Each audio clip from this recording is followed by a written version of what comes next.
Hey, how does it feel to lose a husband who earns $200,000 a year? Looking at my face, my sister grinned. It was supposed to be a celebration for my childbirth, but she didn't care. She didn't bring any gifts, and confessed to having an affair with my husband without any remorse.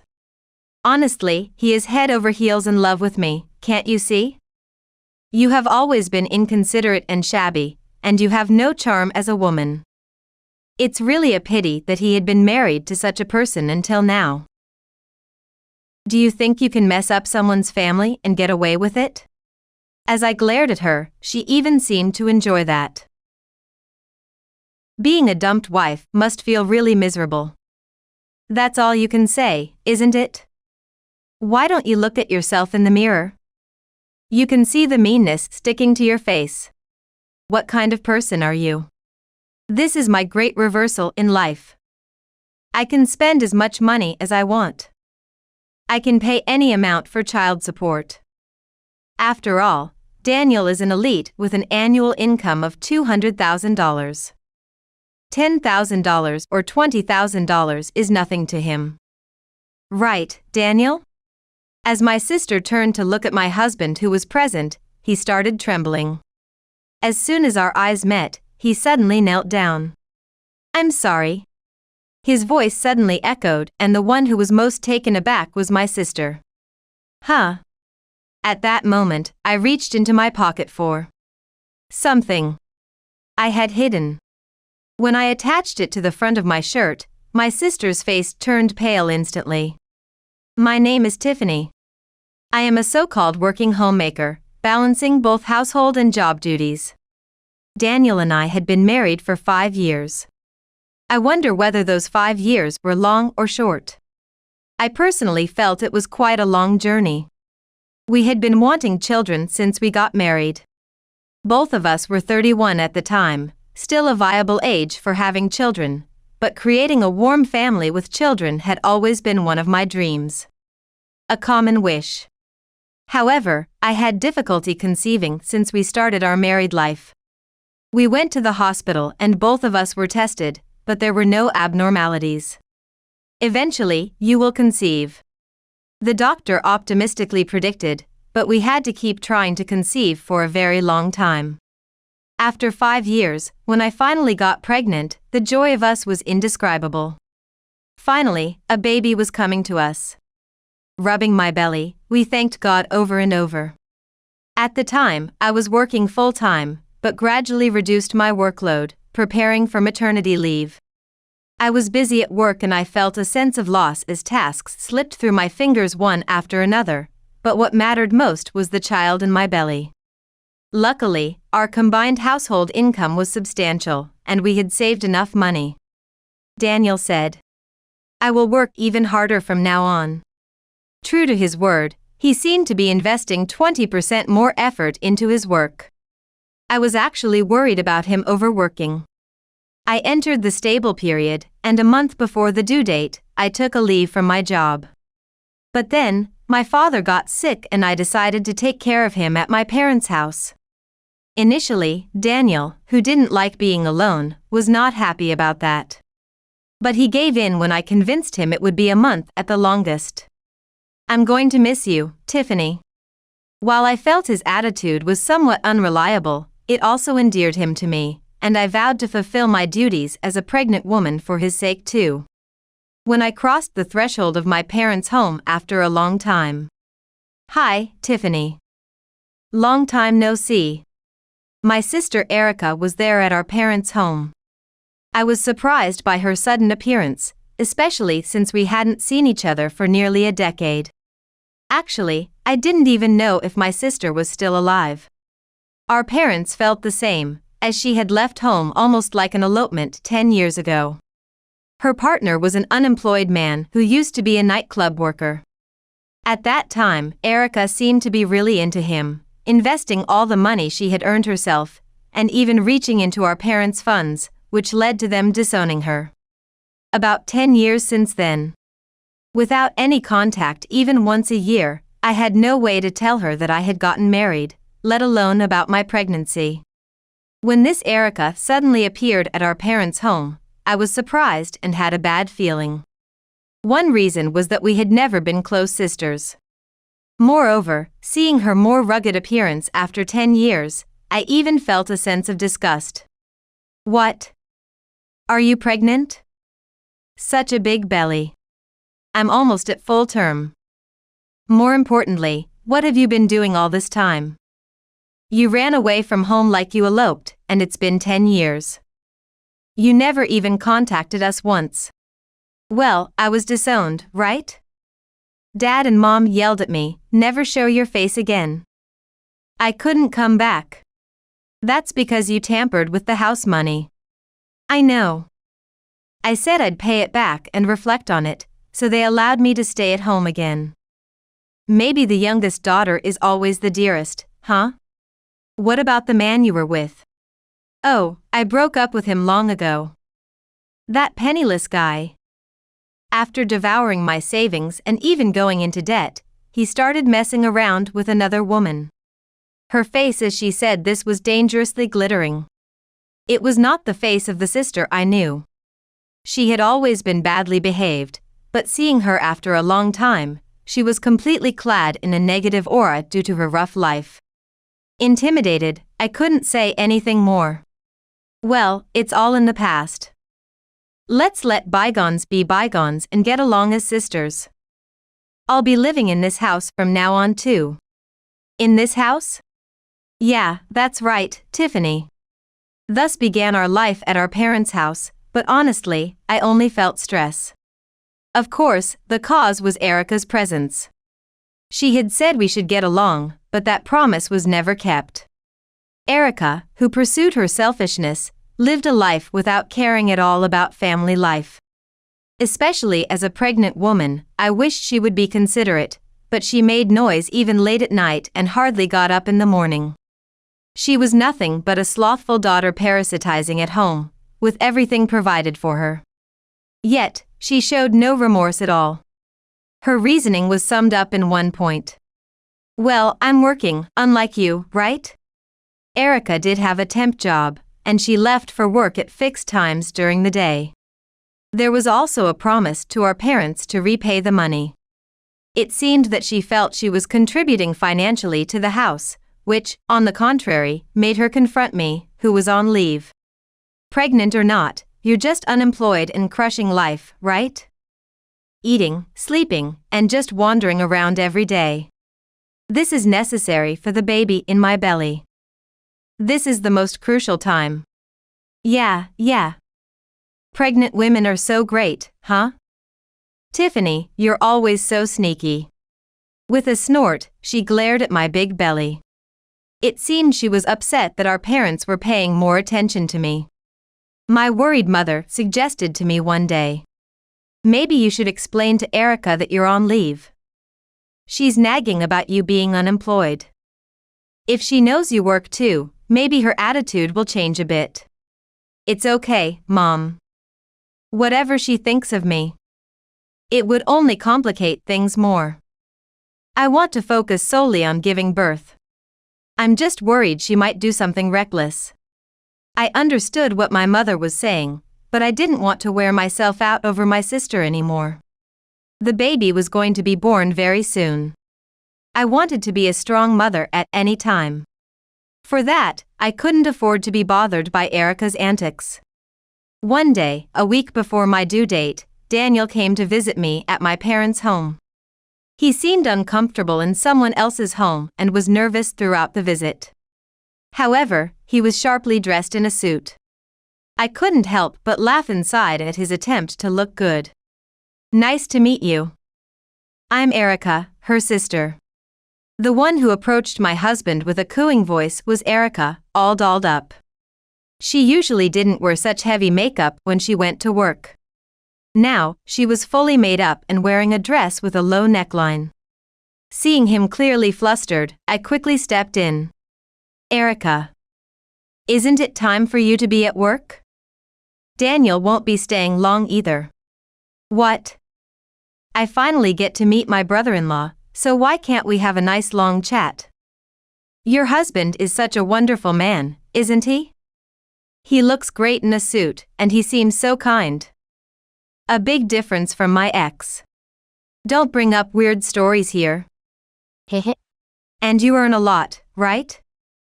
I heard you are a lawyer. I've always admired smart people. Daniel seemed quite pleased with the sparkling gaze directed at him. He blatantly ogled, even staring at my sister's exposed cleavage. I was so appalled that I smacked him on the buttocks hard. I sent him straight home. If he just wanted to see my face, his business here was done. Well then, I'm off to work too. I felt a twinge of anxiety as my sister left the house following my husband. But I couldn't go after her. More than that, I felt suddenly exhausted. I later heard from my mother. Apparently, she had privately warned my sister that it was not right to ridicule her sister as unemployed. After that, it seems she also accidentally let slip about our household income and the details of our jobs. She had spoken quite vaguely, but it was unclear how my sister interpreted that. At least in her eyes, it appeared that Daniel was seen as a man of means. In hindsight, I should have been more cautious at that moment. Then, perhaps no one would have gotten hurt later. A week passed, and I finally went into labor. It was a painful night and day. However, when it was over, I felt unparalleled happiness. Our long-awaited baby. Though only 90 ounces and a bit small, the baby looked more precious than any jewel to me. If there was one concern, it was that my husband didn't make it on time for the delivery. We had discussed and decided together that he would be there on the day of birth. Our child. That's why I wanted him to witness the moment of birth thoroughly. However, he arrived at the hospital an hour after the baby was born. Why were you late? Work got in the way. Just 5 minutes later, Erica showed up, and I sensed something was off. Could these two be? After the enormous task of giving birth, I realized I had yet another issue to resolve. Afterward, I was like a demon in how I handled things. Of course, I kept my resentment well hidden. After the postpartum period, we arranged a celebration at my parents' home. Not only my husband, but also his parents and many relatives were invited to the celebration. And there, quite nonchalantly, was my sister. That day, too, my sister was dressed up excessively. It was unclear who the main character was, and what's worse, she clung tightly to my husband's side and wouldn't leave. I did not miss the meaningful glances they exchanged. I have something to say to everyone. At the peak of the gathering, I stood up and raised my voice. The attendees, faces flushed from the alcohol, stared at me. Although this is a joyful celebration, I have something important to announce. Today, I am divorcing my husband, Daniel. The faces of the relatives all looked as if they couldn't close their mouths in shock. Only my parents, who had been briefed in advance, looked at him with sullen expressions. As for him, he looked utterly clueless about what was being said. I continued with more probing details. It's embarrassing to admit, but my husband repeatedly cheated on me while I was struggling with pregnancy and childbirth. I hired a detective agency, and I have obtained evidence of his infidelity. I will show everyone photos later, including him entering a short-stay hotel with another woman and kissing her on the street at night. And believe it or not, the woman he cheated with is my own sister. Erica. With her name called out, all eyes turned to Erica. My sister, who was clinging close to my husband, might as well have admitted her guilt just by that action alone. In fact, she laughed unabashedly. Tiffany, you really do bold things. Exposing your own shame in front of the relatives. Telling everyone that you were cheated on right after giving birth, that's a shame that will last generations. I wanted to make you realize all the betrayals you've committed. Betrayal sounds so harsh. I just fell in love with Daniel. Who can complain about a loving act? How can you even say that? You stole my husband, didn't you? And that while I was giving birth. I will never forget you two visiting the maternity ward together. Absolutely right. I admit it because I feel sorry for you. Yes, while you were giving birth, we were making love in a nearby hotel. Sorry, Tiffany. While you were having a baby, we were making one. Erica. What kind of person are you? What? I'm just admitting what you wanted to hear. You got dumped by a brilliant husband earning $200,000 a year. She laughed triumphantly and took a big swig of her beer. The surrounding relatives were speechless in disbelief. Undisturbed by the atmosphere, she continued. Honestly, I can't stand that a plain Jane like you got a high-earning husband. You are just a gloomy old woman.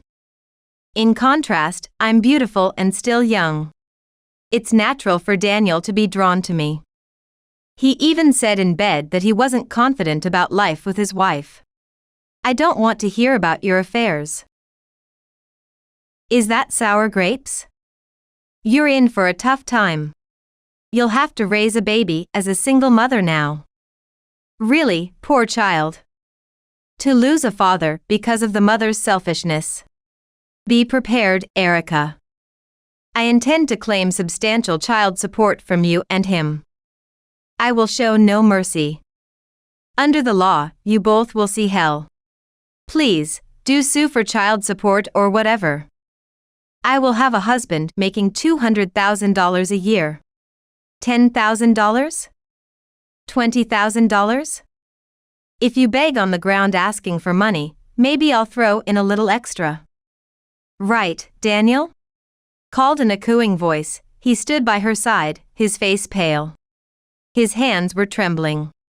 Erica looked puzzled and called, Daniel? But my husband showed no reaction. As soon as our eyes met, he instantly knelt down and cried out. I'm sorry. To everyone's surprise, it was Erica who was taken aback the most. What's the matter, Daniel? Why are you suddenly kneeling down? This is all I can do. I have nothing but apologies. Come on, get a grip. Didn't you say you'd handle it if things got legal? I'm a lawyer. I'll face any lawsuit. You told me to leave everything to you. That was all a lie. Just nonsense, I spouted off. It was supposed to be just a fling. All just nonsense?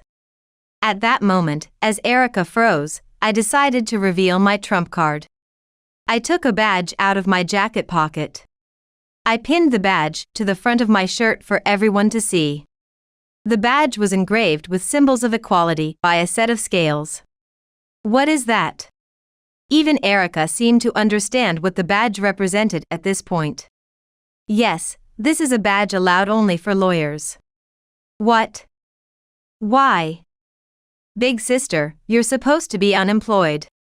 I don't know how you came to misunderstand me as unemployed, but as you can see, I am a lawyer currently on leave. Once childcare settles down, I certainly plan to return to work. So, the $200,000 income is. That was my income before I took leave. What did he tell you? That he was the lawyer and the high earner? That was just nonsense to appeal to you. Daniel is a paralegal, in other words, an office worker. Daniel and I met at our workplace. Even then, there was a buzz about our income disparity. Marriage, but I always tried to refrain from judging a partner based on income or status. Please, Tiffany. Forgive me. It was just a moment of weakness. After you went to your parents' house, I felt lonely and just. Of all people, you chose my sister as your affair partner. Being flattered as a lawyer must have felt good, huh? Since you had your fun, it's only right that you face the consequences. I will divorce you and make sure to get a substantial amount of child support. You know I specialize in divorce cases, don't you? So that's how it is, Erica. Feel free to marry him or keep him as your gigolo if you like. I'm no longer interested. Of course, after you've paid me the money. Tiffany, no kidding. I'm your only sister, right? I don't want this lying man either. Please, not the child support. I'm still burdened with debts from my previous boyfriend. The lawsuit has already been filed in court. Prepare yourself. That was all I had to say. I concluded and left the room. Afterwards, I had no interest in how the relatives dealt with my husband and my sister. Some time passed. I officially completed my divorce from my husband. He dragged his feet until the end, but when I hinted at raising the child support, he eventually signed the divorce papers crying. He well knew how skilled a lawyer I was when it actually went to court. Burdened with a hefty child support, Daniel is apparently struggling a lot. Of course, he was fired from the law firm. A man who cheats during his wife's childbirth would naturally be dismissed from any law firm. I hope he reflects and lives more honestly in the future. As for my sister Erica, she too was kicked out of the house and is now wandering homeless. She had already broken up with Daniel. I had learned about it from the multiple calls to my smartphone from my sister. Erica claims she was deceived and is a victim. Feeling sorry for her, I referred her to a law firm. If her claims are valid, surely a competent lawyer will lend a hand. Though I doubted she could afford the legal fees. I have returned to work and am handling my duties just as vigorously as before. At home, I care for my beloved daughter. With my parents helping out, my life is going smoothly. I am discussing with my parents about going to a fancy restaurant for my daughter's first birthday. With the child support from Daniel and Erica, we can afford to splurge. I am thoroughly enjoying my daughter's growth.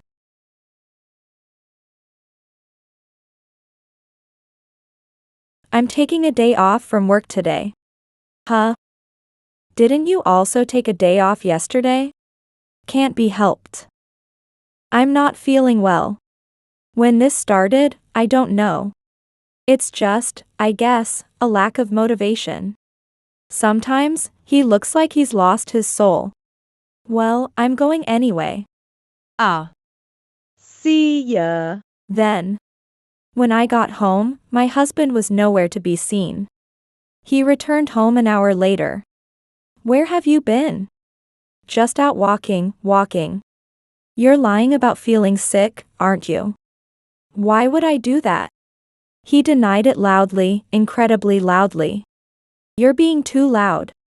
It's because you say things like that. He was clearly irritated, continuing to knock over the trash can and kick the sofa, showing his emotional instability. At that time, I thought he was irritated by what I said, but that wasn't the case.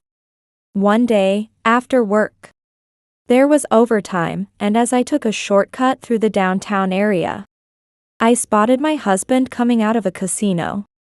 What are you doing here? Huh? Why are you here? This way was a shortcut for me. So? What were you doing? You can see, can't you? We went home together, but my husband remained irritable. That didn't change when we got home. He started lashing out again. Then it clicked. The cause of his irritation the other day was this. What? No, it's nothing. It was a while later. He came back from work with an unusually bright face. You seem pretty happy? Sort of. Did something good happen? Actually, I quit my job. What? I should have done this sooner. He quit his job without consulting me, which even I couldn't endure. How could you do something so selfish? Come on, it's fine. Now I can be the homemaker and handle the housework. Ever since we got married, I wondered how he could be so optimistic. If one could live like him, life would surely be fun. A month after he became unemployed, he had an accident. Though he was safe, it caused a hospital stay.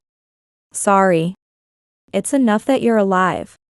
But inside, I thought perhaps it was divine punishment. When I visited him in the hospital. You are much better than her. Thank you. You're wonderful, too. I peeked through the door and saw my husband enjoying a conversation with his female doctor. But it's really good it's a private room. Otherwise, we couldn't have met like this. It was good of me to tell your wife, wasn't it? I thought, I see, that's how it is. As I watched, they embraced each other intensely. I felt nauseous and closed the door. My steps were heavy. I headed to the lobby and sat on a sofa. Who did he think was paying the hospital bills? I took a deep breath and started to take action immediately. I thought, now I have to investigate everything. And then, half a year later, that day finally came. Why the formality? This. He pulled out a crumpled piece of paper from his pocket. When he unfolded it, it was a divorce petition. A divorce petition? I deliberately tilted my head. Well, I found someone better than you. Who is it? The doctor, you know her, right?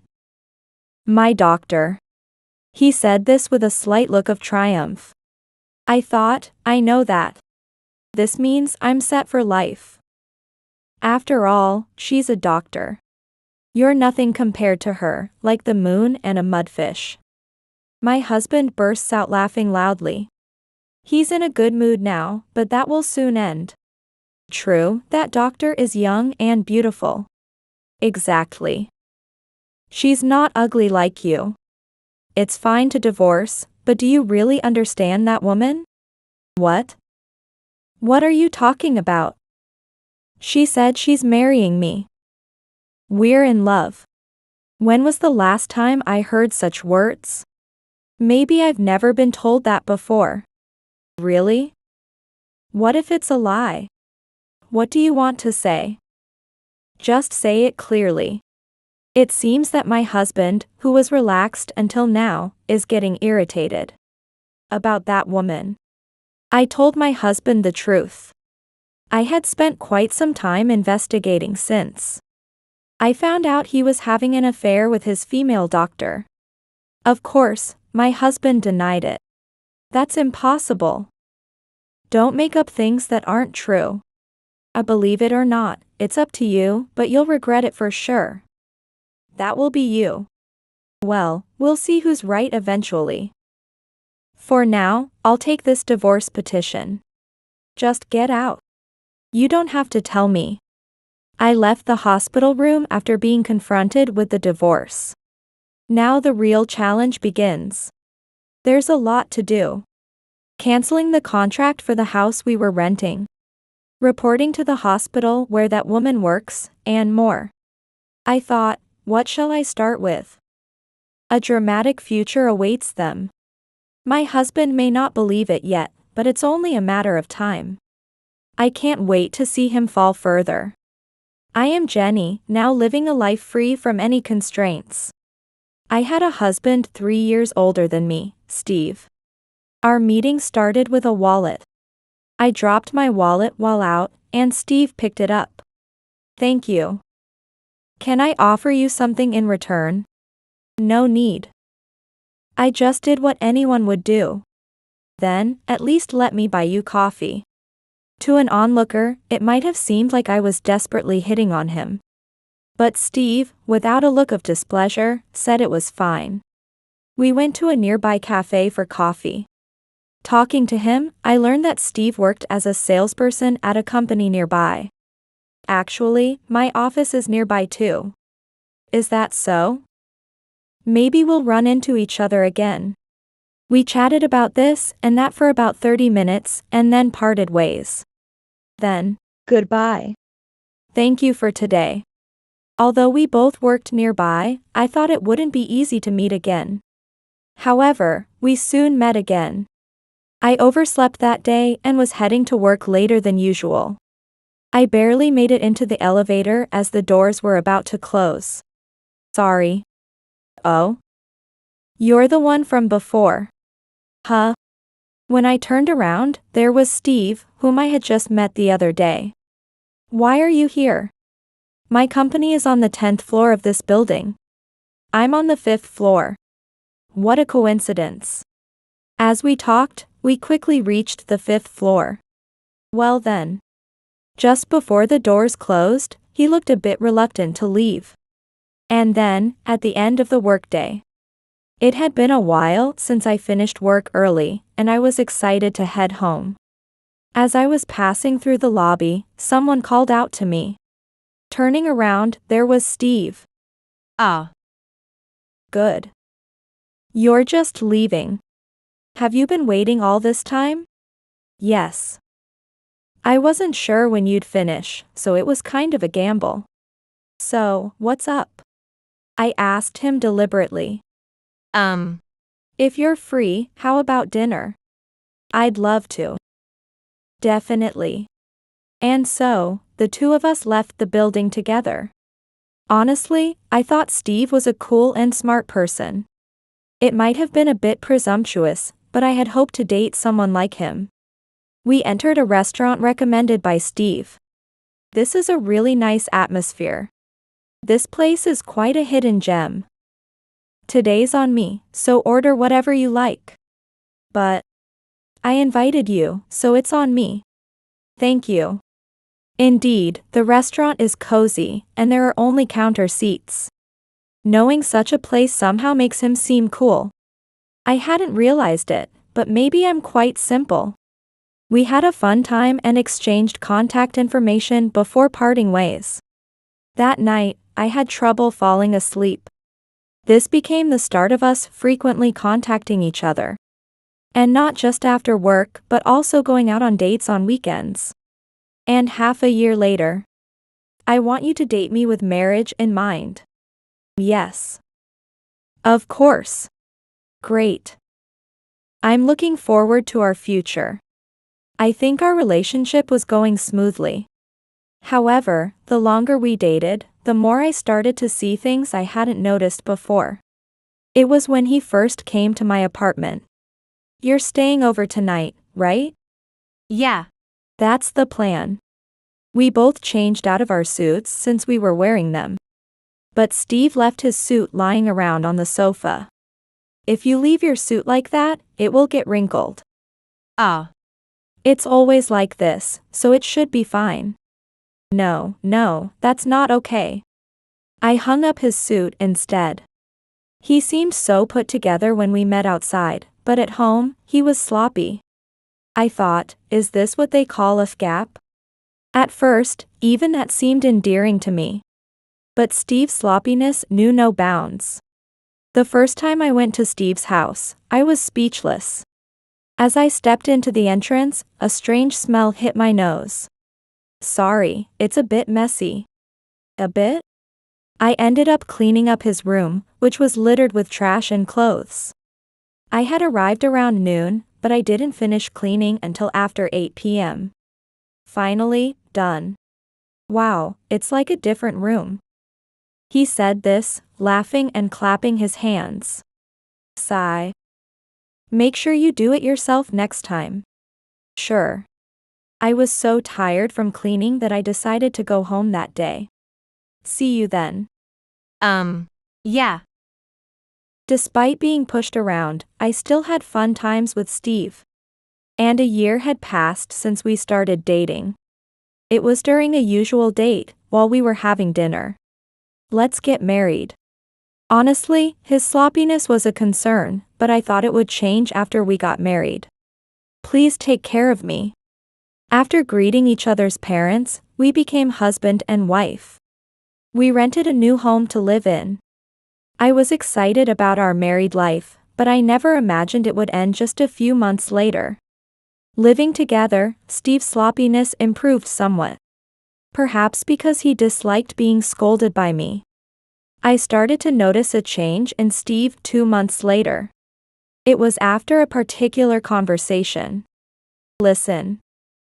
I've been promoted next month. Promotion. That's amazing. I've worked hard for it, and it finally paid off, I guess. Really, a promotion, huh? Something wrong? No, I'm just really happy for you. And then Steve's reckless behavior began. Sorry, can you say that again? I said, I'm thinking about changing jobs. I get that, but what did you say after that? The part about quitting my job? Yes, that part. Well, you know what they say, strike while the iron is hot. So I thought I'd do it sooner rather than later. Do you have another job lined up? No, not yet. You're sure that's okay?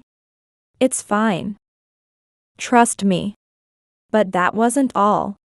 I never skimped on household chores, even while working. But he started to complain about them. With my promotion to manager, my overtime increased, which he seemed to dislike. Finally home, huh? What? What do you mean what? I'm starving. I told you I'd be late today. Besides, you're an adult. You can prepare your own meal. That's not the point. Housework is your job, Jenny. He seems to think of me as some sort of maid, his demands escalating.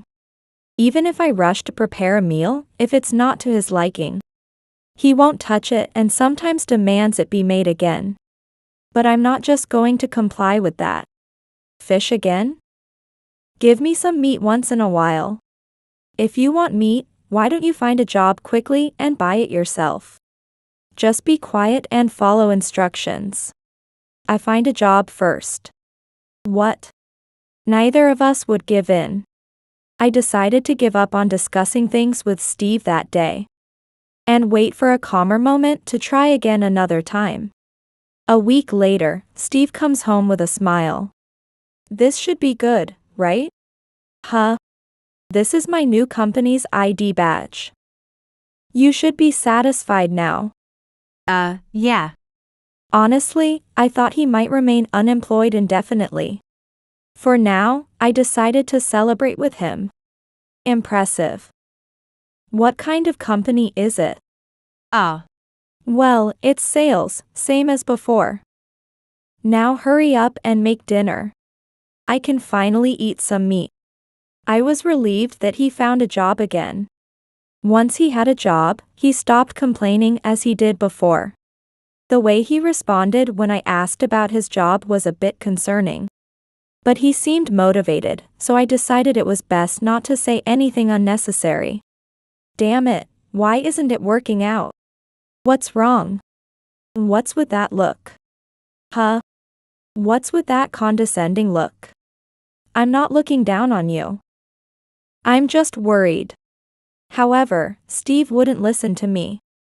Instead, he became defiant. You must think I'm trash compared to you, a manager. That's not true at all. Eventually, after such exchanges, Steve quit his job again the next day. He started to seclude himself in the room he used as a study. Despite harsh words, I thought it would only cause complaints. So I brought him his favorite coffee instead. What the hell is this? What do you mean? It's your favorite coffee. Then he knocked the coffee from my hand. My favorite mug fell to the floor and shattered. Why would you do that? So, making fun of me is fun for you? I'm not making fun of you. No, you are mocking me. I no longer knew what the right thing to do was. Then, I've had enough. What's with that attitude? Are you abandoning me? It's not like that. I cleaned up the broken cup and left the study.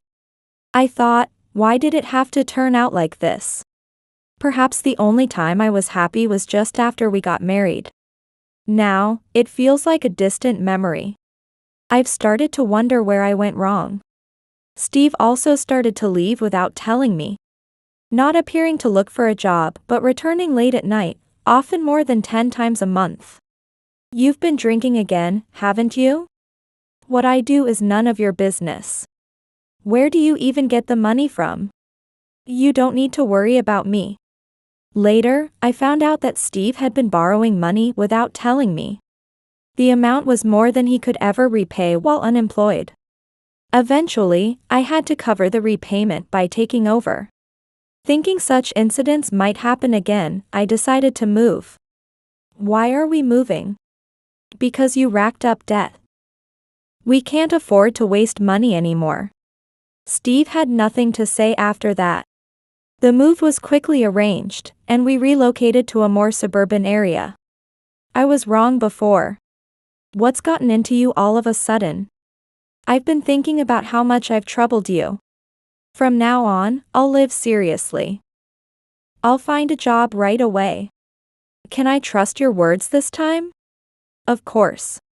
I decided to trust Steve one last time. It seemed to work because he quickly found a job. Originally, Steve had a strong interest in his career, and his knowledge was recognized, leading to a job at a company that publishes gourmet magazines. From now on, I'll do my best, so watch me. It felt like the happiest smile I'd seen from him since we got married. Thus, we embarked on our second marriage life. However, I had forgotten something important. People don't change that easily. I'm taking a day off from work today. Huh? Didn't you take a day off yesterday too? Can't be helped. I'm not feeling well. I don't know when this started. It's just, I guess, a lack of motivation. Sometimes, he looks like he's lost his soul. Well, I'm going anyway. Ah. See ya. Then, when I got home, my husband was nowhere to be seen. He returned home an hour later. Where have you been? Just out walking. You're lying about feeling sick, aren't you? Why would I do that? He denied it loudly, incredibly loudly. You're being too loud. It's because you say things like that. He was clearly irritated, continuing to knock over the trash can and kick the sofa, showing his emotional instability. At that time, I thought he was irritated by what I said, but that wasn't the case.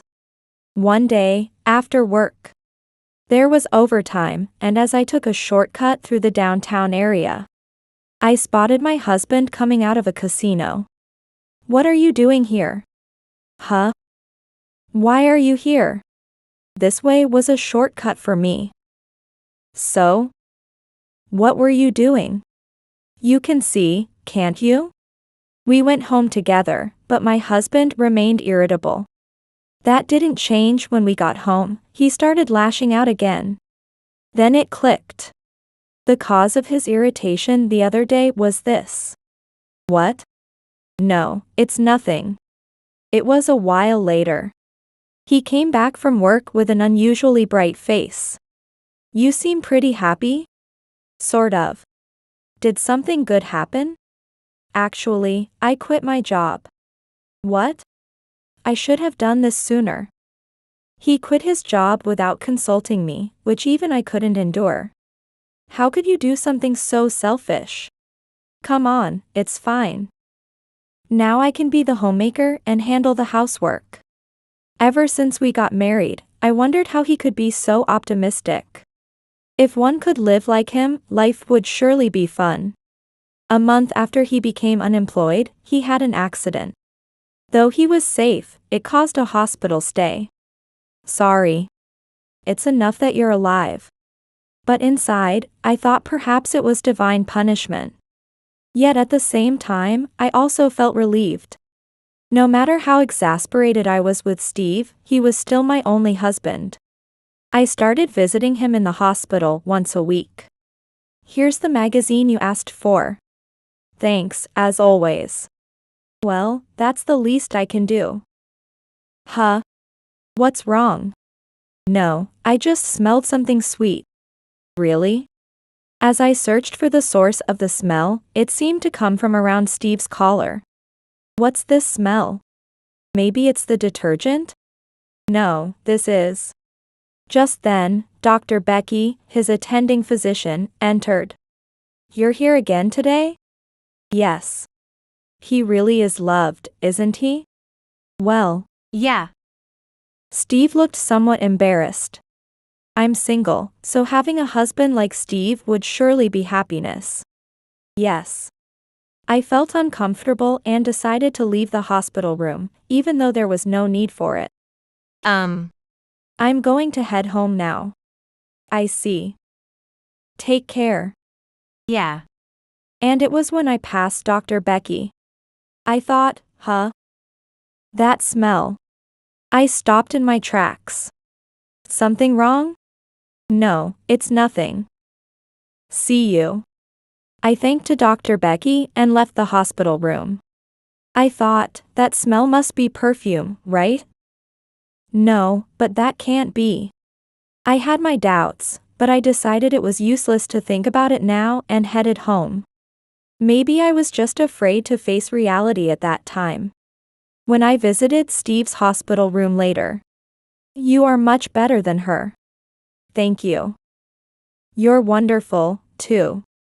I peeked through the door and saw my husband enjoying a conversation with his female doctor. But it's really good it's a private room.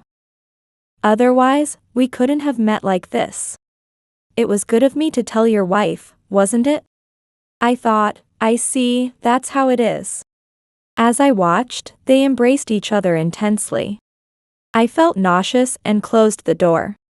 My steps were heavy. I headed to the lobby and sat on a sofa.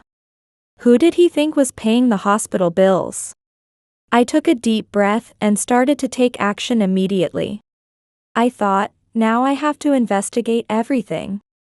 I decided to start by looking into that female doctor. Within a week, her disgraceful true nature began to show. It turned out she was not only cheating with Steve. There were others. And all of them were patients at the hospital. I thought, what kind of woman is she? I resolved to thoroughly investigate. And then, 6 months later, that day finally arrived. As usual, I went to visit. Why the formality? This. He pulled out a crumpled piece of paper from his pocket. When he unfolded it, it was a divorce petition. A divorce petition? I deliberately tilted my head. Well, I found someone better than you. Who is it? The doctor, you know her, right? My doctor. He said this with a slight look of triumph. I thought, I know that. This means I'm set for life. After all, she's a doctor. You're nothing compared to her, like the moon and a mudfish. My husband bursts out laughing loudly. He's in a good mood now, but that will soon end. True, that doctor is young and beautiful. Exactly. She's not ugly like you. It's fine to divorce, but do you really understand that woman? What? What are you talking about? She said she's marrying me. We're in love. When was the last time I heard such words? Maybe I've never been told that before. Really? What if it's a lie? What do you want to say? Just say it clearly. It seems that my husband, who was relaxed until now, is getting irritated. By the way, about that woman, she's not just with you. I told Steve the truth. I had spent quite some time investigating since I found out he was having an affair with his attending physician, Becky. Of course, Steve denied it. That's impossible. Don't make up things that aren't true. Believe it or not, it's up to you, but you'll definitely regret it. That will be you. Well, we'll see who's right eventually. For now, I'll take this divorce petition. Just get out. You don't have to tell me. I left the hospital room after being confronted with the divorce. Then, just as I did, I ran into Becky. Are you here to visit today? Yes. But he just handed me a divorce petition. Oh? Why is that? I thought, pretending to be surprised, huh? Of course, it was to marry you. What? I've investigated everything about you. I know about all the men you've been involved with. I have all the evidence right here. I showed her the envelope I was holding. Then Becky, perhaps panicking, tried to grab the envelope. Stay away. You tramp. It's disgusting. I'll make sure the hospital knows about this, so you just wait, trembling. Becky sat down on the spot. What happens to her is of no concern to me now. And now the real work begins. There's so much to do. I need to cancel the lease on that house I have a contract for. And report that woman to the hospital where she works. I thought, what should I do first, I wonder? The future awaiting Steve and them will be grim. Steve may not believe it yet, but it's only a matter of time. I can't wait to watch my husband's downfall. First, I told the hospital about Becky having relationships with the patients. Of course, they were shocked, but I handed over the evidence along with my statement. I made sure to tell them to pass it up to the head of the hospital. I also immediately applied to cancel the house lease. After all, I was the one who had signed for that apartment. I thought, now, what should I do with all this unwanted baggage? I had everything sellable from Steve's belongings picked up. Items that couldn't be sold, I threw out as trash. Looking around the clean house, I felt satisfied. Then, I made a phone call. Hello? Mom, I'm coming home now. Coming home? That's rather sudden, isn't it? Well, a lot has happened. I'll tell you all about it when I get there. Is that so? Well, I'll be waiting. Thus, I headed to my parents' house. I told them everything and decided to stay for a while. 3 days later.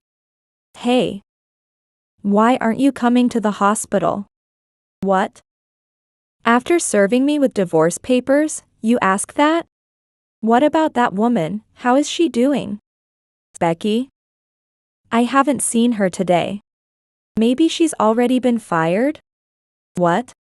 Like I told you before, she was involved with other men besides you. I've reported her to the hospital, so she must be having a hard time now. You. Well, that's how it is. I've also canceled the lease on that apartment. And I'm not paying your medical bills anymore. There really was a lot to do. You went that far? Of course. This is revenge for you betraying me. Good luck living on, Mr. Unemployed. After hanging up the phone and deleting his contact information, I went to a lawyer's office to process the divorce. Assuming that Steve wouldn't easily agree to a divorce, I proposed we divorce without seeking compensation. And he agreed to that. After divorcing me, Steve hoped to be with Becky, but they broke up. Faced with no other choice, he showed up at my parents' house while I was taking it easy. What are you doing here? Just wanted to talk a bit. Talk, huh? Well, I'm not interested. Just for a little bit. I had an idea of what he wanted to talk about. Fine, you have 5 minutes. I thought, might as well indulge him this one last time since we won't be seeing each other again. And so, Steve began to speak. But what he talked about, why he had an affair, how much he regretted his actions, were things I no longer cared about. Are you getting to the point yet? Huh? You didn't come all this way just to say something trivial, did you? Trivial things. Steve seemed hesitant to continue. Shall I say it instead? No. Can we get back together? After we divorced? Yeah. I've realized how important you are to me.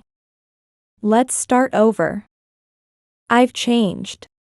I sighed. If you've changed, so have I. From now on, I'm cutting ties with the past and starting a new life. Which means, I'd rather die than get back with you. Got it? Now turn around and go back the way you came. As I was about to close the door, Steve grabbed my arm. Hey, let go. Please. You're all I have. But I don't need you. Then, my parents came from the back of the house. What's going on here? Are you okay? I'm fine. Could you call the police, please? Ah. Got it. The police are coming now. Are you sure you want to be here? Damn it. Steve ran off as if escaping. What was that all about? Who knows? But I doubt he'll come here again. I hope not. Besides, I can't stay here forever. I see. My father looked a bit sad. But this wasn't the end. Steve's reputation spread far and wide, eventually leaving him nowhere to go. He tried to rely on his in-laws, but I had already made a move before him. That was just about a week ago. Is that really true? Yes, everything I've told you is true. I'm sorry for the chaos and the late update. It's not your fault. What has he done? If there's anything we can do, just tell us. Well, actually. Thus, I made sure that they would not assist Steve if he tried to contact them. With no money or anything, Steve apparently started working. He couldn't find a job at a reputable company and is making do with a cashier job at a supermarket. I thought, well, that suits Steve just fine. As for Becky, she was indeed fired from the hospital. Of course, she also had her medical license revoked. And it didn't end there. Steve, like the others involved in affairs, most of whom were married, is being sued for damages by their spouses. Of course, I am too. Well, it might be easier for her since she was a doctor. I thought, I guess I'm finally free now. After leaving my parents' home, I started living alone. From now on, I plan to live freely just for myself.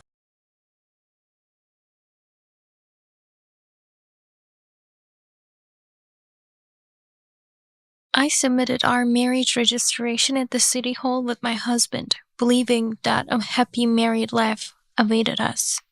However, on our way back from the city hall, my husband knelt down and asked for a divorce. What? Wait a minute, I don't understand what you mean. Actually, I've fallen in love with someone else. I want to marry her. When I asked who the other person was, he said it was my sister. Sorry, it seems he prefers me over my plain sister. And just like that, my sister stole my husband. At first, I resented her, but I knew a secret about my husband. I planned to tell my sister about it when they returned from their honeymoon, aiming for a time when they were at their happiest. My name is Katie Johnson. I'm a 32-year-old librarian currently working at a library. It has become a habit for me to drink at my regular spot on Friday nights after work. At 32, I'm still single and living with my parents. As my friends got married one after another, I began to feel increasingly anxious. But unable to change the situation, I grew sick of just getting older. One night, I drank more than usual. A man seated next to me struck up a conversation. You really know how to drink. May I join you? The man looked about as old as my father. I wished he was closer to my age, but since I was lonely drinking alone, I agreed. Sure, it was boring drinking alone anyway. I ended up sharing with this man all the grievances about work and my rush to get married that I couldn't tell anyone else. It sounds tough for women. He listened without judgment, nodding along. Perhaps because I was more talkative than usual due to the alcohol, but somehow I found him easy to talk to. After getting all my complaints off my chest, I suddenly came to my senses and apologized. I'm sorry for rambling so much to someone I just met. No worries at all. I like listening to people, so don't mind me. He smiled kindly, showing concern for me. But still, to carry so much stress, it looks like you don't have many people to talk to. If you'd like, shall we drink together again? I'll listen to your complaints. That's too kind. Really, next time I'll listen to your complaints if you have any. I'd be happy to join you again. That's how we ended up exchanging contact information and parted ways for the day. When I asked for his contact, I learned his name was Tony. Take care not to have a hangover. Yes, thank you. Although I usually felt lonely on my way home, that day was different. Being able to talk to someone helped me sort out my feelings, and I walked home with a lighter step. When I arrived home, the house was dark, as if everyone was asleep. I walked quietly down the hallway, trying not to wake my family, when I met my sister Mandy in front of the bathroom. Oh, big sis, you're just getting home. You're quite late today. Yes, I ended up drinking with someone I didn't know. My sister's eyes sparkled with curiosity as I mentioned this. What? Tell me more. Did you finally meet a nice guy? No, not really. The man was about the same age as Dad. Upon hearing the specifics, Mandy quickly lost interest. That's almost like entertaining a boss then. Sensing there was no interesting story to delve into, she went back to her room. While I told Mandy that he couldn't be a boyfriend, I started to realize that I was curious about him. A week passed without any contact from Tony, and then one Saturday morning, I received an email from him. If you're going out for drinks today, please let me join you. It read. Let's definitely meet up, I replied, and we decided to drink at the same place as before. That evening, after finishing work, I headed to the bar, and Tony was already there. Sorry for being late. No problem, I've just sat down myself. Again, like last week, he listened to my troubles and I felt much better. But realizing I had been talking too much, I remembered my promise from last week. Last week, I promised to listen to you too, Tony. Don't hesitate. If you have any complaints, feel free to share them. Initially, he said he had nothing particular to talk about and preferred to listen. But there is a limit to how much one person can talk, so I encouraged him to share something. Well, I have a female subordinate, and it's hard to understand what young women these days are thinking. Tony shared a concern with me that I felt I could help with, even if just a little, and I listened attentively. In the flow of our conversation, I became curious about his age and profession, so I asked him. After some thought, he reluctantly answered, Well, I do a bit of management, and I'm turning 58 this year. Probably around the same age as your parents, right?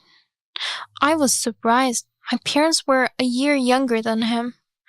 I worried if I had been disrespectful or rude in my drunken state, not knowing his age. Oh, I'm sorry. I didn't mean to rant and be disrespectful to someone so much older. And I didn't know you were a president. That must have been really troubling for you.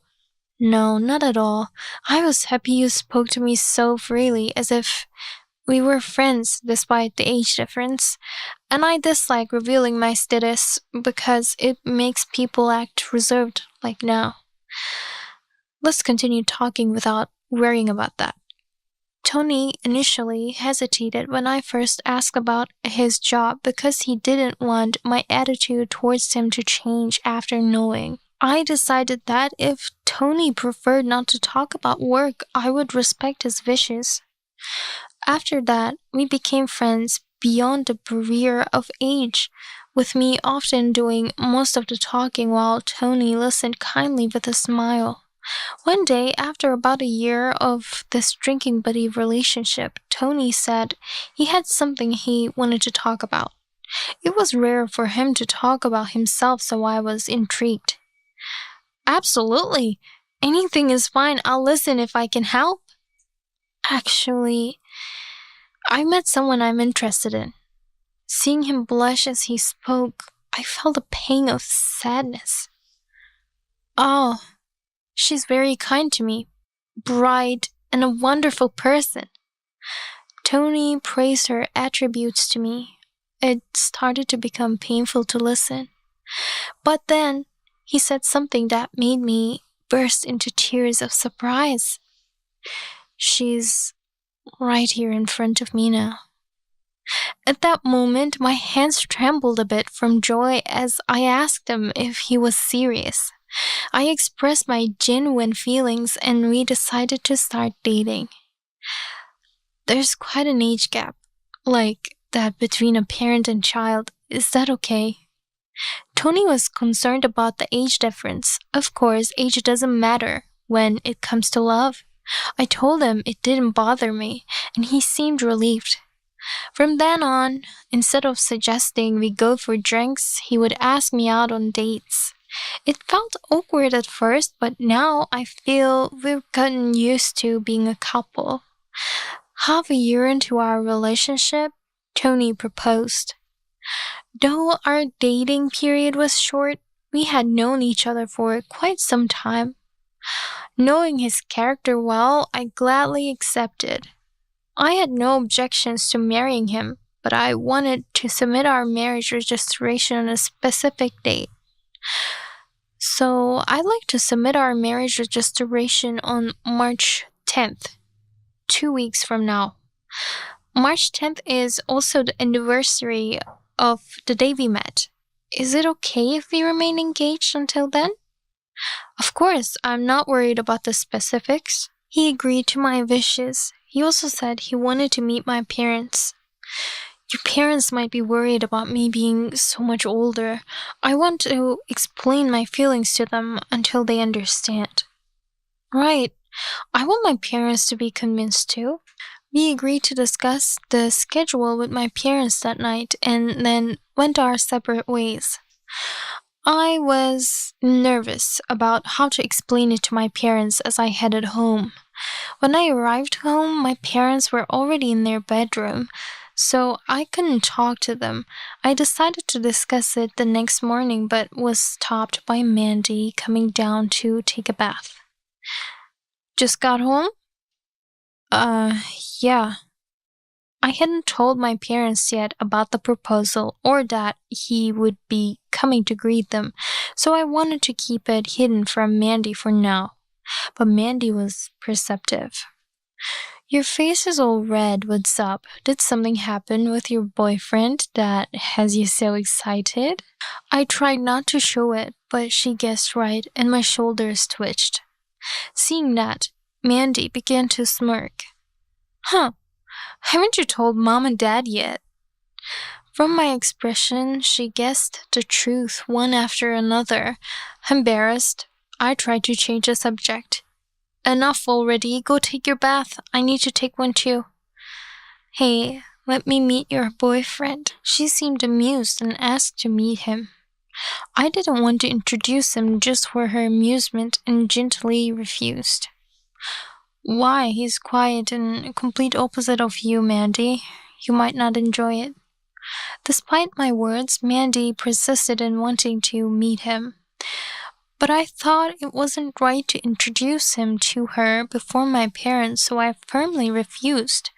Realizing my resolve, she didn't push further. The next day, I told my parents about him and discussed a time for him to greet them.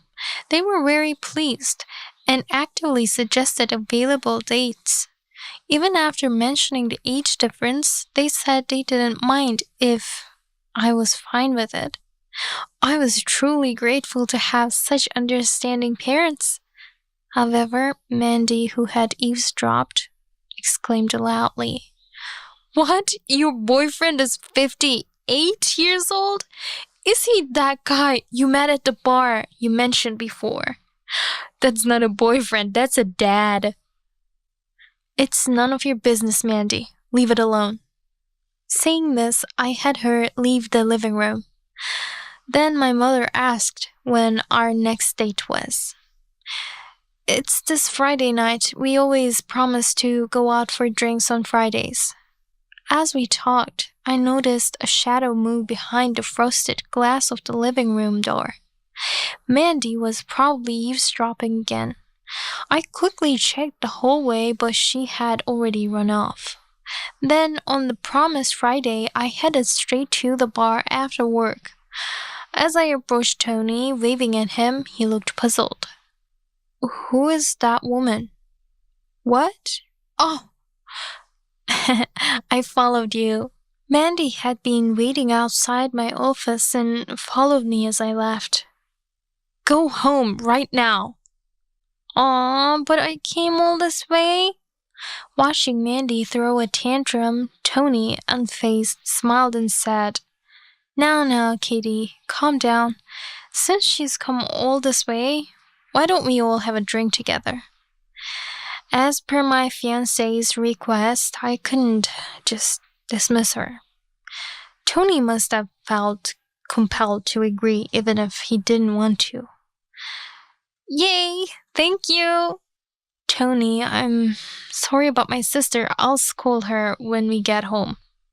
I apologized several times, but Tony said it was okay and even made room for Mandy at the table. Then Mandy began to ask him all the questions I had hesitated to ask because I thought they might be rude. Tony, you're quite reserved, aren't you? Were your parents like that too? Yes, my parents were like that too. They have both passed away now, but it was a very strict household. I didn't know that Tony's parents had died. It was a bit of a shock to find out from Mandy and not from him directly. As I was reflecting on how I always talked and never really knew much about Tony, Mandy continued to uncover more. Do you have any siblings?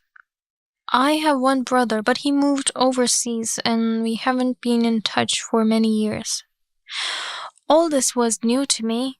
Mandy even managed to ask something I had long wondered about. By the way, what do you do for a living? I manage a business.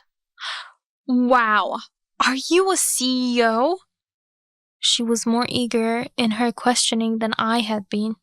Surprisingly, Tony, who had been reluctant to discuss his profession, answered her directly. I couldn't hide my astonishment. Perhaps because she's the sister of his fiancée, he answered honestly, fearing that keeping secrets might lead to opposition to our marriage. However, Tony didn't seem to be uncomfortable. He seemed genuinely pleased to be praised by Mandy and to share about himself. I felt somewhat defeated. Sorry, I need to use the restroom for a bit. I said this to cool off and clear my head. After about 10 minutes, I felt calmer and returned only to find Tony and Mandy looking even closer and having fun. Sis, welcome back. I was just reading Tony's palm, and guess what? He has a marriage line. That's great, isn't it? Mandy had touched his hand, making Tony blush a bit. I felt I couldn't sit with them any longer, and suggested we call it a night. What? We haven't even eaten yet, and it's only 8 p.m. Katie, are you feeling unwell? He was concerned about my health, but I responded coldly because I felt slighted. The atmosphere became awkward, but Mandy stepped in to suggest we wrap up for the day. Though we were supposed to go home together, Mandy said she was still hungry and decided to eat at another restaurant, so we parted ways separately. See you at home, sis? I went straight home without responding to Mandy. Lying on my bed, I reflected on my behavior today, acknowledging it wasn't great, and I drifted off to sleep. Then came the weekend of March 10th, the day to meet the parents. Tony and I tried to act normal despite the tension. In front of my parents, Tony managed to switch gears and responded well when they asked him to take good care of me. Yes, of course. He stumbled a bit in his response, which made me wish he had been more assertive, but I figured it might be due to nerves. The meeting with my parents went smoothly, and we moved on to discuss the marriage registration. Hey, Mom and Dad, can you sign the witness section? I want to submit the marriage registration today because I want our anniversary to be March 10th. I asked my parents to fill in the witness section, and we decided to go to the city hall that day. On the way there, Tony was looking down. "What's wrong? Are you still upset about the other day?" "I'm sorry. I got jealous of Mandy and ruined our dinner." I wanted us to be smiling when we submitted the marriage registration. Realizing I might be the reason for his mood, I apologized. Tony quickly reassured me. "Oh, no, sorry. I've just been dealing with some personal stuff these past few days. Sorry for worrying you." Relieved that it wasn't because of me, we were able to submit our marriage registration on our desired date. Now we're officially married. I'm so excited about our honeymoon around the world starting tomorrow.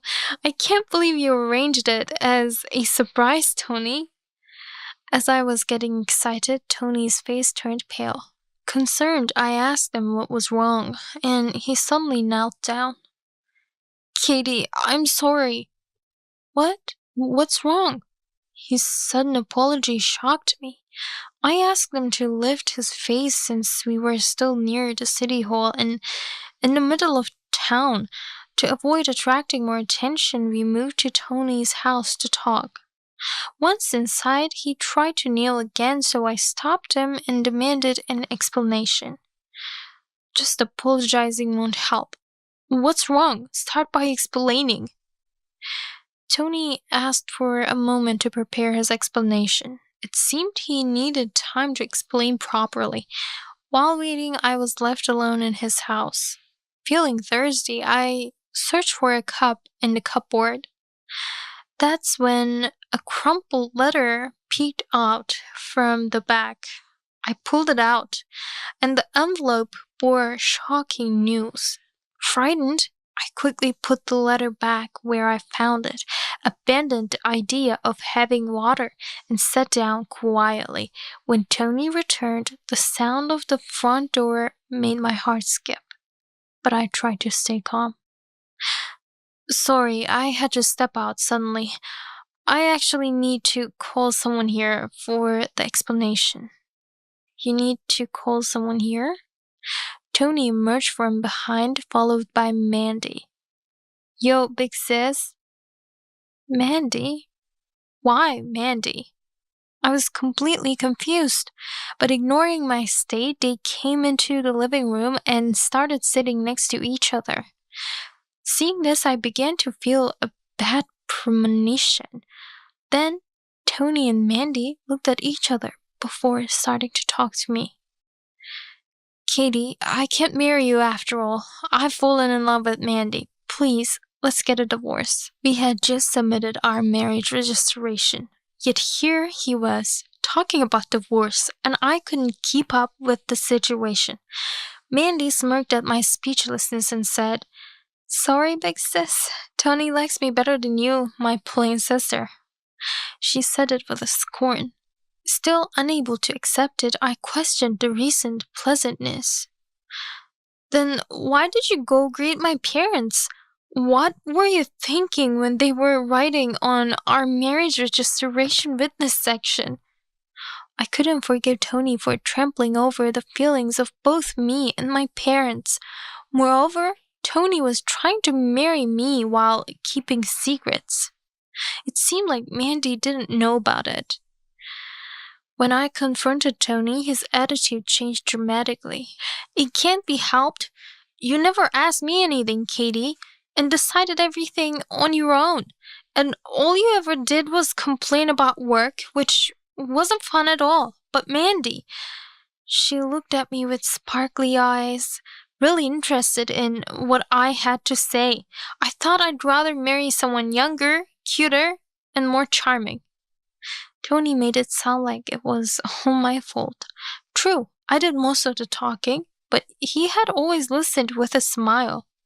I wanted to retort, but I was so close to tears that I could only bite my lip to hold them back.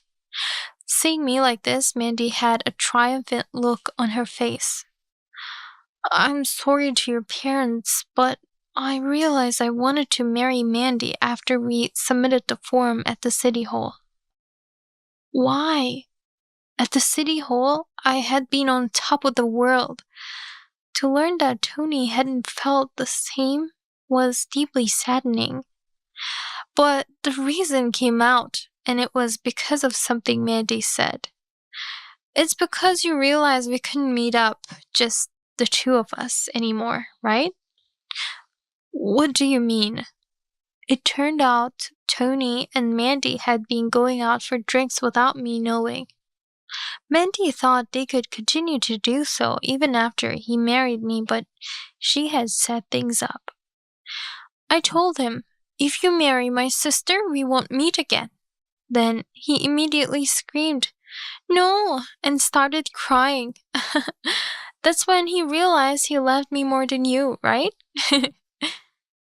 Tony didn't look at me but nodded vigorously toward Mandy. At first I thought it was just a momentary lapse, but at the submission I thought about how this piece of paper would stop me from seeing Mandy. That's when I really decided I wanted a divorce. Tony continued with his terrible excuses. As I listened, I gradually stopped caring. Whatever. What? You realize you have no chance against me? You've always been understanding, big sis, she said, mocking me. But I felt no frustration, just a cold detachment as I looked at them. Huh, sis, so frustrated you can't even cry? Well, it said to divorce on day 1 of marriage, but being a CEO's wife was too much for you, huh? I think it suits me better, and it's for the best. I think Mandy loved the title of CEO's wife more than Tony himself. Considering this, Mandy seemed rather pitiful.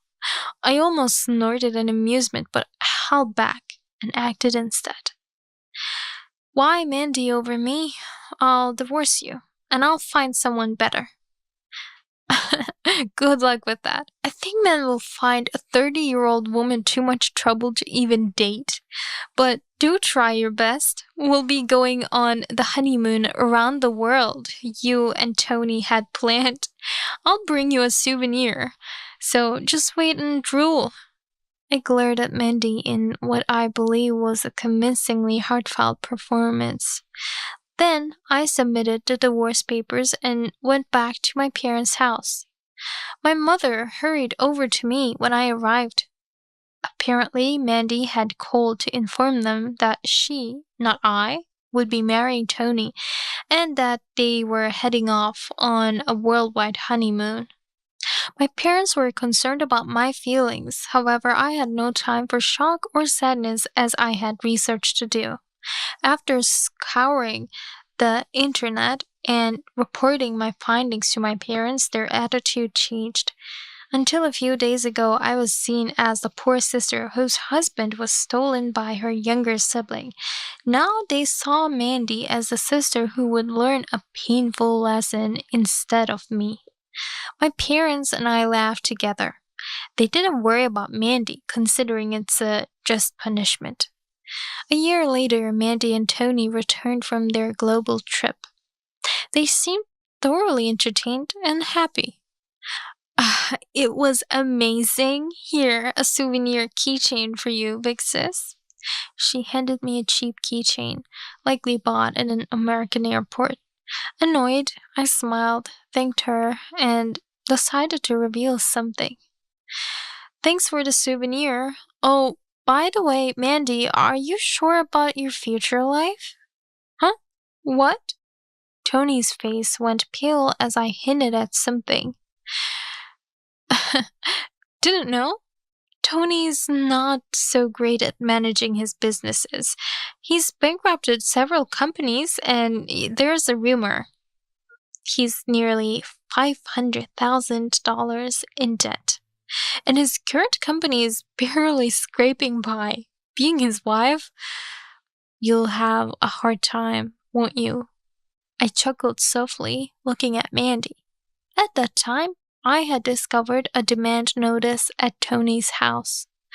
It included the name of Tony's company, so I searched online and found a flood of information about his past dealings. I discovered accusations from former employees and learned about Tony's mismanagement. When I shared this with Mandy, she froze completely, and a few seconds later, she began to question Tony in disbelief. What do you mean? You never mentioned this. People usually talk about these things before getting married, right? But Mandy, you never asked anything beyond the fact that I was a CEO. Besides, I'm not obligated to tell you everything. He insisted that it was Mandy's fault for being deceived. Mandy, who had been happily clinging to Tony just moments before, now completely flipped her attitude and screamed about getting a divorce. This is the worst. I'm getting a divorce too. What? Then you have to pay back half of what we spent on the honeymoon. I used the last of my money to win a lottery that paid for our trip, and it was supposed to be a 6-month trip. But because of your demands, it took a year.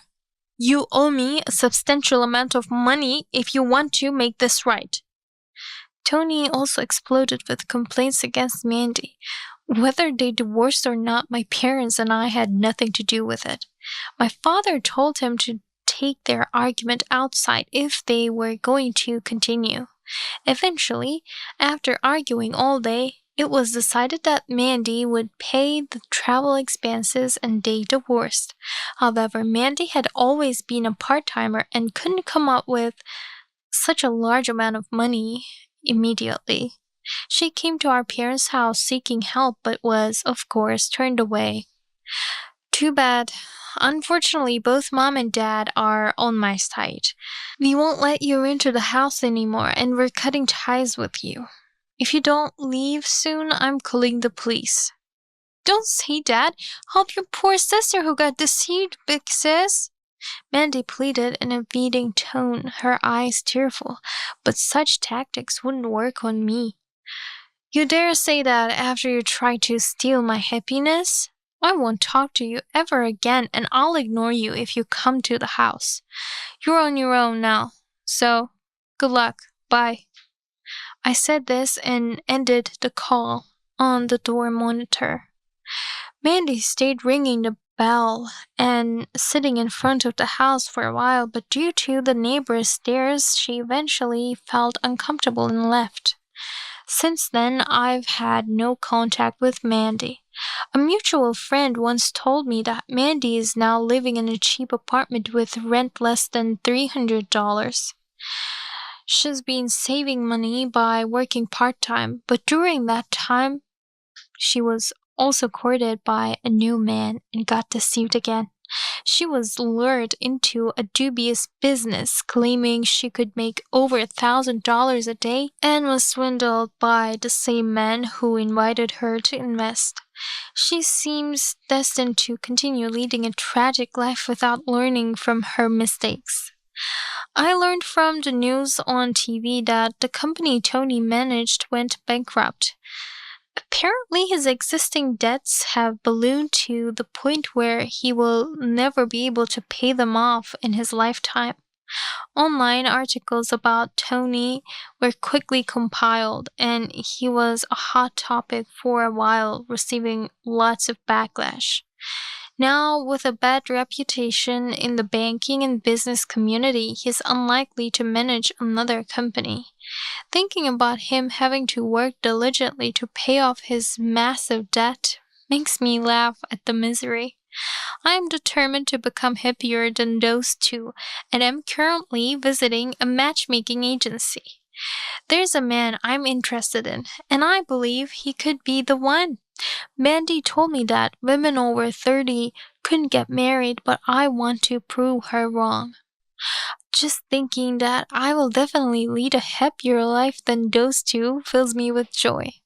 I am determined to be happy no matter what.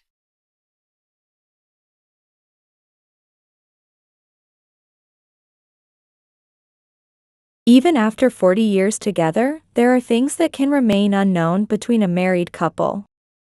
I never thought my husband would ask for a divorce on the day of his retirement. I must be really lucky. My name is Emily, and I'm 65 years old. When I was 25, I married my husband, who was my coworker at the time. And we've been together for 40 years. Our only daughter, Catherine, is 35. She got married 8 years ago, moved out, and started her own family. So now, it's just my husband and me living together. Life as an old couple continues without much change. But it's not bad to spend these trivial days together. My husband will retire soon, and I hope we can enjoy a relaxed life together in our old age. That's what I thought. My husband is somewhat traditional but gentle and quiet. We've been married for 40 years. I believe I've played the role of a good wife, following behind my husband. I quit my job when we got married and lived frugally as a homemaker. It was normal back then, and I never felt strange about this life continuing. Following and trusting my husband felt natural to me, almost like a duty. It was because I loved him.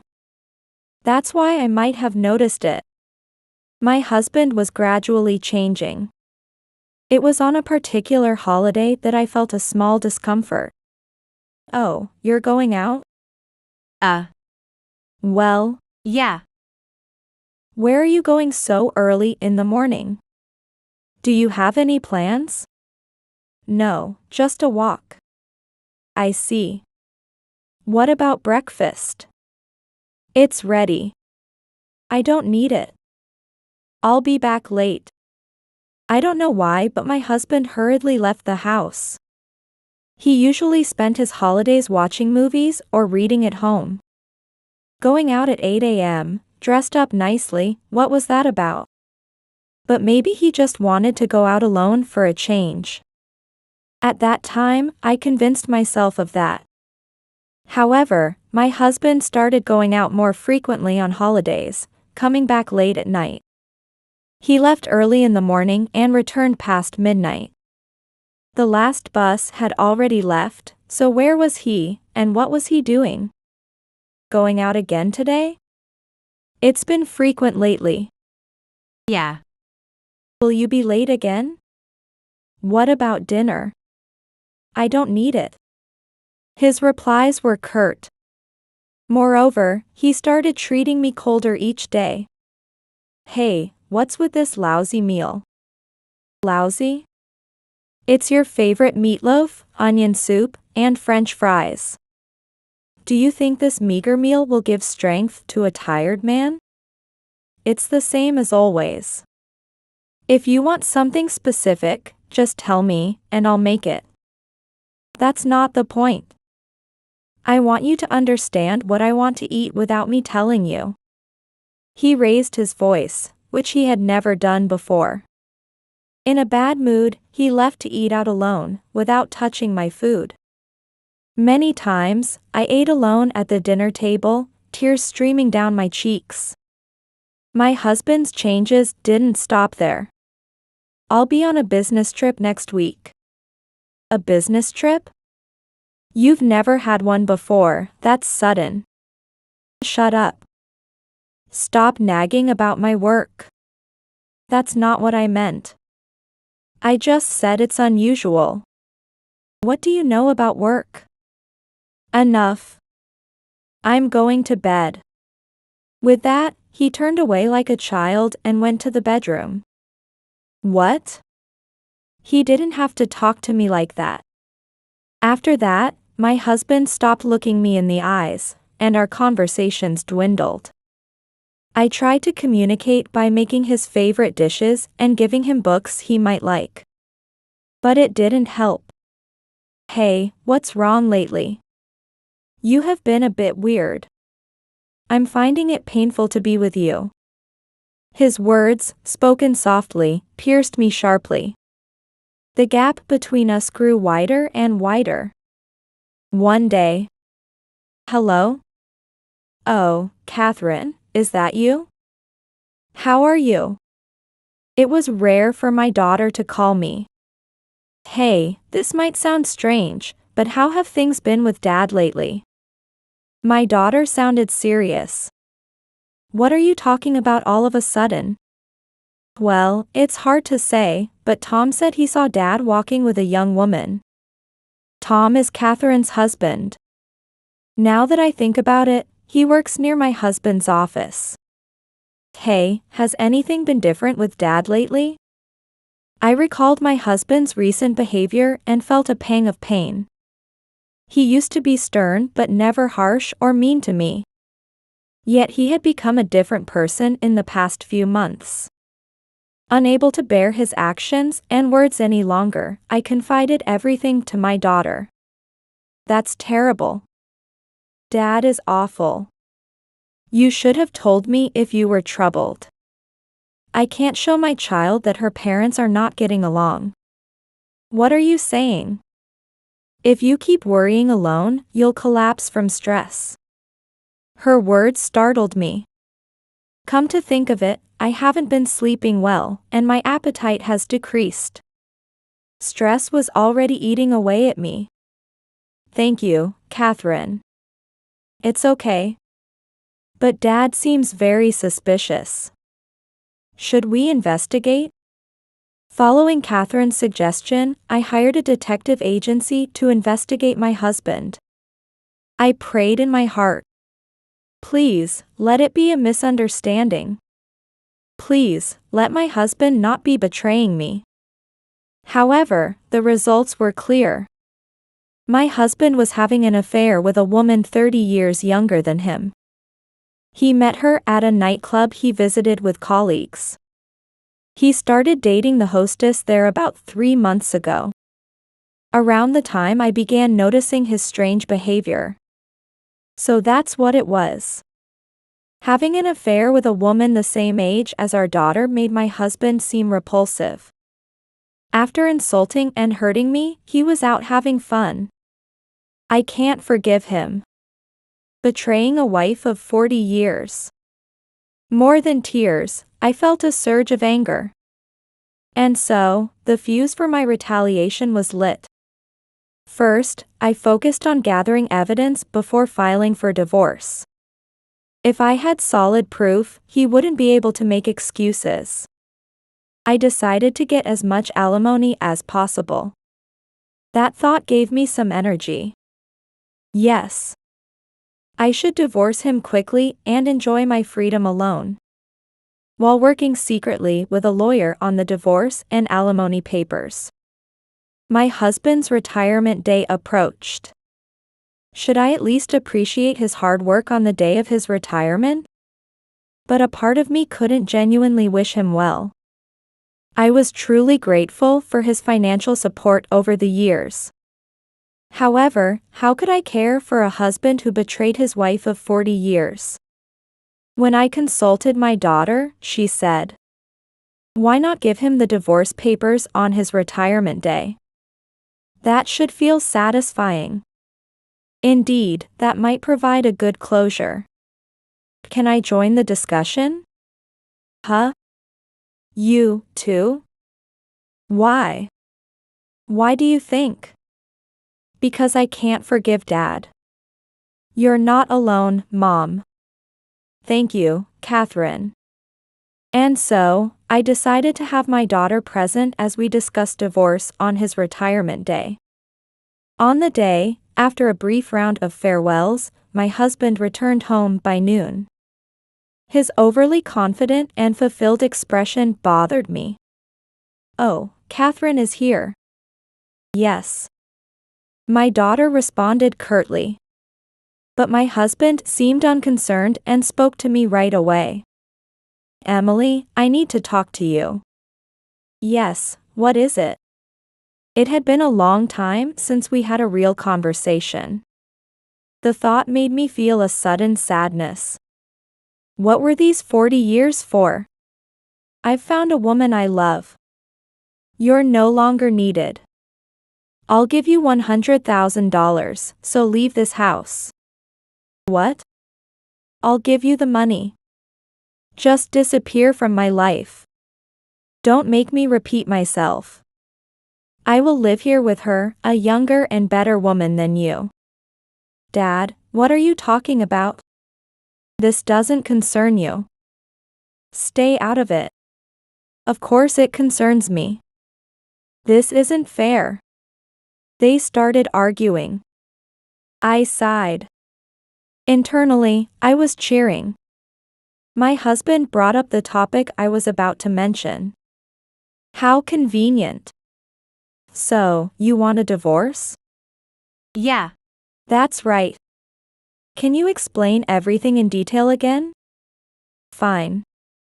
My husband then started talking about how he met his mistress, their love, and their plan to get married as soon as we divorced.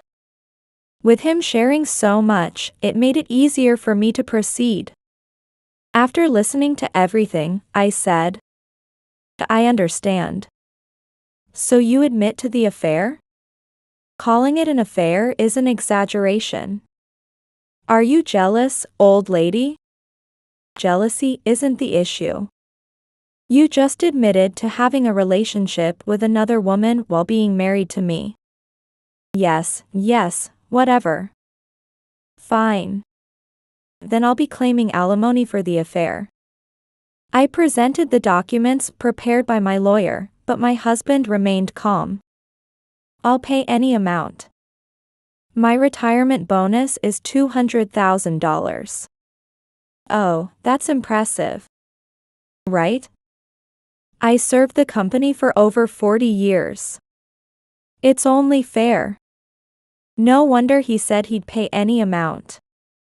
With $200,000, he was feeling confident. And you'll have to leave this house. What? This house is mine. What? My husband's expression turned to panic. I inherited this house from my parents. So why should I leave? Wait, It seemed he had completely forgotten that the house was in my name. How can you forget something so important? My husband was in a state of shock. Anyway, I agreed to the divorce. I was planning to ask for one myself. I placed the signed divorce papers next to the alimony documents. No, wait. Calm down. The divorce thing was a joke. A joke. Was he trying to make a bad joke? A joke? A surprise. I was trying to surprise you. My husband was sweating and trying to cover it up, but it was too late. A surprise? That's wonderful. So, will you be giving me a diamond ring or luxury cruise tickets along with a bouquet? Come on, show me now. Well? And what about the affair? Weren't you planning to live here with her? Saying, a young woman will be living here from tomorrow. You should be happy. I've never heard of such a surprise. Huh? Oh, that was a lie too. You knew that was a joke, right? We've been married for 40 years. I no longer needed to tolerate his insincere attitude. Don't underestimate me. I presented all the evidence of his affair. Photos of my husband and the woman flirting on the street. Pictures of them entering a short-stay hotel together. Images of them walking arm in arm, looking very close. The photos told the whole story. The undeniable truth was there, and my husband had no choice but to admit it. What? When did you? How could a wife of 40 years not notice your changes? My husband fell silent at my words. Did he realize the weight of those 40 years? How did you find out? We're married. Of course I noticed. I trusted you for 40 years, but you never really saw me. Saying those words, I felt a pang in my chest. I'll divorce you. So leave this house immediately. This is my home. Immediately? Yes. I'm not so kind as to let a traitor live here. Especially one who betrayed me. Wait, isn't it a bit hasty to suddenly talk about divorce? What are you talking about? You brought it up first. But I don't want to complicate things further. Will you sign it quickly? I tapped the table where the divorce papers were placed.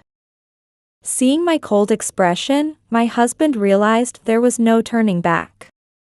With me and my daughter watching, he quietly signed the divorce papers. How could he forget the house was in my name? Maybe he's already senile? Well, it doesn't matter anymore.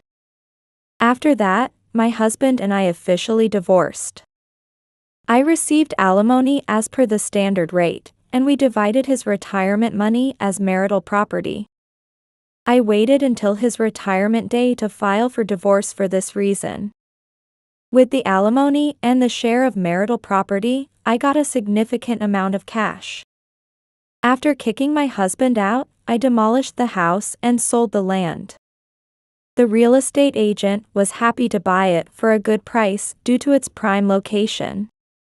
Even after deducting the demolition costs, I still had a substantial amount left.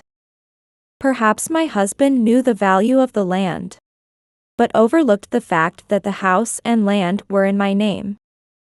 I changed my phone number and completely cut ties with my husband. I hope he finds a place to live at his age without a guarantor, but it's no longer my concern. However, my husband contacted our daughter. Hey, Catherine, where's your mother living now? Do you know what she's doing? Huh? Why should I tell you? Don't say that. I'm in trouble. This is what my husband said. After our divorce, when he had difficulty finding a place to live, his mistress suggested he buy an apartment. Through a real estate agent she introduced. He bought 2 rooms in an apartment at a significantly lower price. One room was for him to live in, and the other was for rental income. The agent convinced him, saying, "You'll recoup your investment in 5 years, and this room will never be vacant. The discount is only available during the campaign." He invested all his retirement money to buy them. That agent planned to scam me from the start. This area has poor security, it's far from the bus stops, the roads are narrow, and it's unpopular. The apartment is old, and has high repair costs, having many vacant units. It's a poor quality property no one wants. Since the mistress introduced him to the agent, they were likely in cahoots. I have no retirement money left, and I can't sell this apartment. No one wants to buy it. He said this in a near tearful voice. Mom is living a comfortable life abroad. She probably won't come back to the States. Don't bother her anymore. She's enjoying her life now. This is your own fault, Dad. What comes around goes around. Watching you makes me realize I can't do bad things. Goodbye. Catherine then hung up the phone. You sure told him off. And you even lied about me being abroad. I had to say that. He was so selfish, and I couldn't stand it. Now he probably won't contact us again. Thank you.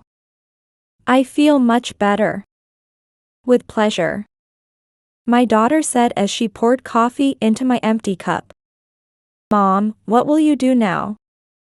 I plan to live on my own, freely. Emily, why don't you come live with us? As we were talking, my daughter's husband suggested this. It's fine. Don't worry about me. Come on, Mom. He even says it would be better if you did. That's right. I don't mind at all. But I don't want to be a burden to you young couples. What are you saying? You don't need to be reserved with your family. My daughter grasped my hand firmly. I thought my tears had long since dried up, but I found them streaming down my cheeks. Thank you. You're still young, Mom. You have to enjoy the rest of your life. My second life was just beginning. The kindness of my daughter and her husband warmed my heart.